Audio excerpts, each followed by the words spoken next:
Now, Will Poulter and Kit Connor are two of the hottest names in Hollywood right now. They're also born and bred right here in the capital.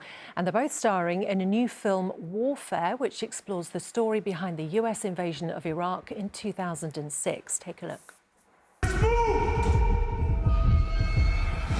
Here's the plan. EA 5 minutes, over. The scouts are going to lead us out, and I'm bringing up the rear. Pop smoke. Smoke out. We are all coming back.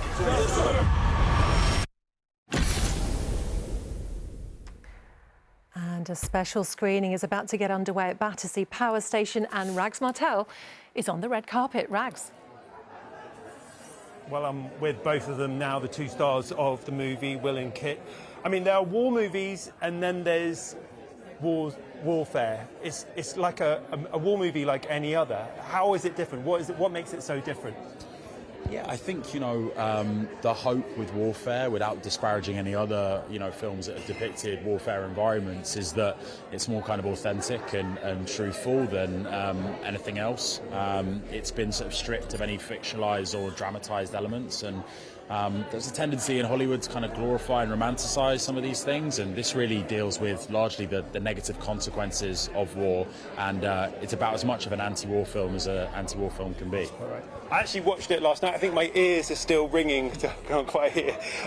But what makes this film unique, it's written by Alex Garland, but also one of the veterans who was in it. What was that, being written and directed by two people, one of them who has actually lived the war itself? Well, the two of them were able to kind of offer their own, immense strengths in their own fields, and Ray's been working in the film, industry for a fair while now, but, Alex is a real titan in it. So for the two of them to be able to work, and Ray to be able to offer his incredible insight about, being a Navy SEAL, and this event in particular was pretty extraordinary. So I think any kind of authenticity that we were able to achieve was very much down to him and his counterparts. I get the feeling you guys really bonded. You became a kind of band of brothers during this, and I've heard that you all got nicknames behind the scenes.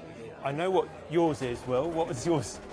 Say it. Mine was Daddy. Daddy. Why were you the daddy? I think I was Daddy because I was just reminding lads to eat and get in the van on time and make sure they knew when laundry day was. Yeah. And Kit, very appropriately for such a young, handsome man, was Babyface. Babyface. I can see that. I can see that. Yeah.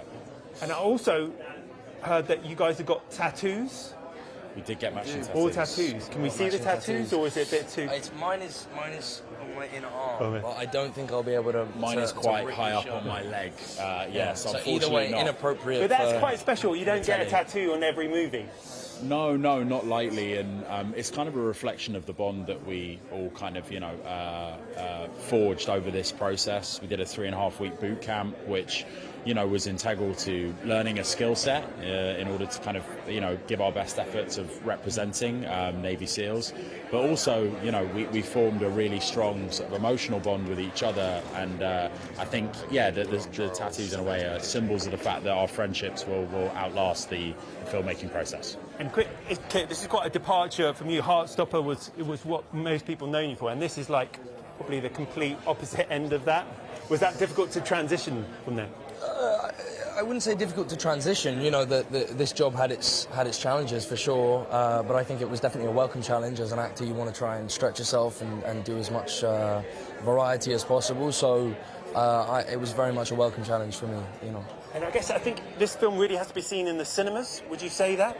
Yeah, I think so. I think part of trying to impart a very kind of visceral and sort of realistic experience on the viewer relies on like a great sound system and a big screen experience. That's not to say you can't watch it in another format, but it's kind of how it's best served. Especially the sound system. The sound system it must be immaculate. Yeah.